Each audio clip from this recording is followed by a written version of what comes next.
শুভলক্ষ্মীর কথা মনে পড়তেই চমকে গেল আদ্রিত। সম্পূর্ণ জানতে দেখতে থাকো। গল্পে শুরুতেই আমরা দেখতে পারি শুভ তো খুবই কান্নাকাটি করতে থাকে, আর তার মধ্যেই সেবন্তীও খুব ভেঙে পড়েছে। সেবন্তী ভাবে সে কি নিয়ে বাঁচবে। শুভ আর কেশব যদি চলে যায় তাহলে তো বাড়িটা পুরোই ফাঁকা হয়ে যাবে। এরপর সেবন্তীকে আশ্বাস দেয় শুভ সে কোনোভাবেই কেশবকে নিয়ে যাবে না, আর সে নিজেও আর বিয়ে করবে না। ঠিক তখনই সেবন্তী বলে, কেন শুভ, এরকমটা হওয়ার তো কথা ছিল না। আকাশ তোকে যথেষ্ট ভালোবাসে, তোর বাকি জীবনটা কিভাবে চলবে বলতো। আমি চাই তুই নতুন করে একটা জীবন শুরু কর। আর তাছাড়া কেশব দাদুভাই তো থাকবেই। কেশব দাদুভাইকে কি আমরা কখনো ভুলতে পারবো?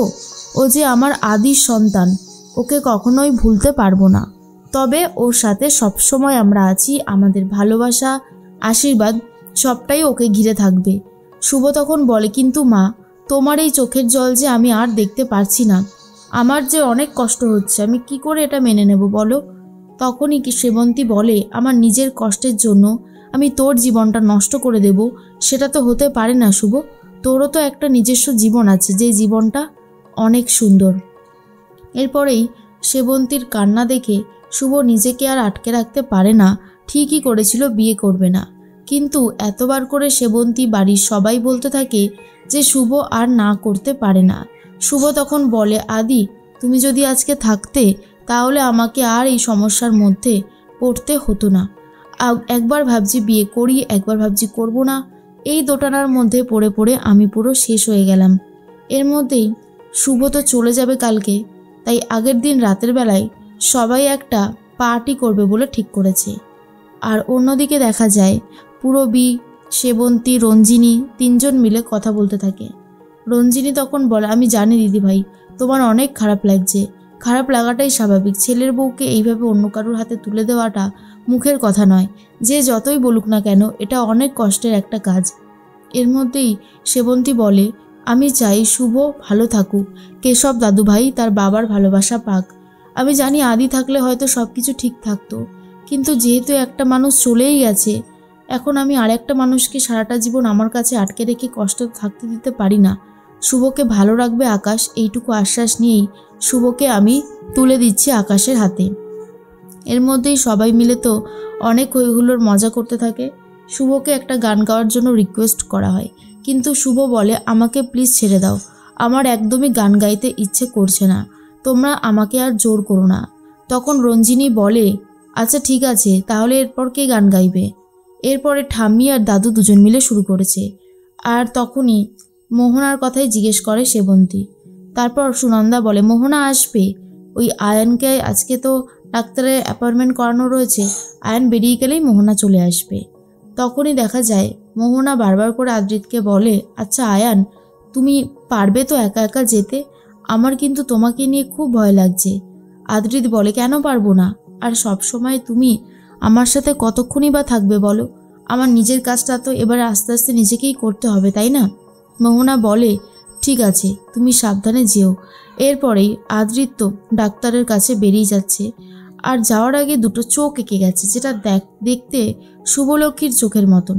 তখনই মোহনা ভাবে, এটা কার চোখ? এরকম ভাবে মেয়েদের চোখ আঁকছে আয়ান, তাহলে কি সত্যি ওর পাশে কেউ রয়েছে? কিন্তু আমি কি করে মেনে নেব সেটা? অন্যদিকে দেখা যায় কোনোভাবেই সমিতের ভালো লাগে না। সমিত আলাদাভাবে বসে আছে, তার মধ্যেই চলে গেছে জিনিয়া। জিনিয়া বলে, এ কি সমিত, তুমি এখানে বসে আছো কেন? তুমি চলো না, ওখানে সবাই অনেক হইহুল্লোড় করছে, মজা করছে। কিন্তু সমিত যেতে চায় না, আর বলে, আমি এখানেই ঠিক আছি, আমার অন্য কোথাও যেতে ইচ্ছে করছে না, তুমি যাও না, আমি এখানটাতেই থাকবো। জিনিয়া ভাবতে থাকে, সমিত, তুমি এরকমভাবে আমার থেকে দূরে চলে গেলে তো হবে না, আমি আর তুমি সব সময় একসাথেই তো থাকবো। এরপরে আকাশ নিজের থেকেই শুভলক্ষ্মীর জন্য একটা গান গায়। তার মধ্যে চলে এসেছে মোহনা। মোহনা এসে বলে, আমার তো শুভলক্ষ্মীর সাথে আগেই আলাপ হয়েছে, এখন আপনাদের সাথে আলাপ হওয়াটা বাকি আছে।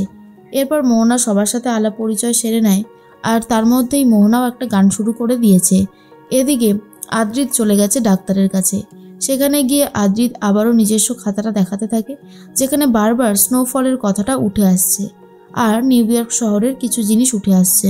তখন ডাক্তার ম্যাডাম বলে, যাই বলুন না কেন আয়নবাবু, আপনি নিউ ইয়র্কেই থাকতেন। কয়েকটা দিন ঘুরতে গিয়ে নিউ ইয়র্ক শহরটাকে এমনভাবে এঁকে ফেলাটা মুখের কথা না। আপনি আমেরিকাতেই থাকতেন, কিন্তু কোথায়? এবারে আপনাকে সেটাই ভাবতে হবে যে কোন ঠিকানাতে আপনি থাকতেন। তখন আদ্রিত বলে, সেটাই তো আমার মনে পড়ছে না ডক্টর, তবে একটা মেয়ের কথা খুব মাথায় আসছে। মনে হচ্ছে মেয়েটা যেন আমার কতই না আপন। তখন ডাক্তার ম্যাডাম বলে, হতে পারে সেটা আপনার স্ত্রী বা অন্য কেউ যাকে আপনি খুবই ভালোবাসতেন, কিন্তু মনে না করা পর্যন্ত কিছুই তো হবে না। ডাক্তার ম্যাডাম এটা বুঝে যায় যে এই আয়ান মানে আদ্রিত নিউ ইয়র্কে থাকতো। আর তার মধ্যেই ডাক্তারকে এটাও বলে যে সে যখন চলে আসছিল আমেরিকা থেকে, তখন তার বারবার মনে হচ্ছিল কিছু যেন একটা ফেলে যাচ্ছে। আর এটা শোনার পর ডাক্তার ম্যাডাম পুরোপুরি বিশ্বাস করতে শুরু করেই দেয় যে আদ্রিত ওখানকার বাসিন্দা, এখানে কোনো কাজের জন্য বাঘ ঘুরতে এসেছিল, তারপরে অ্যাক্সিডেন্টটা হয়েছে।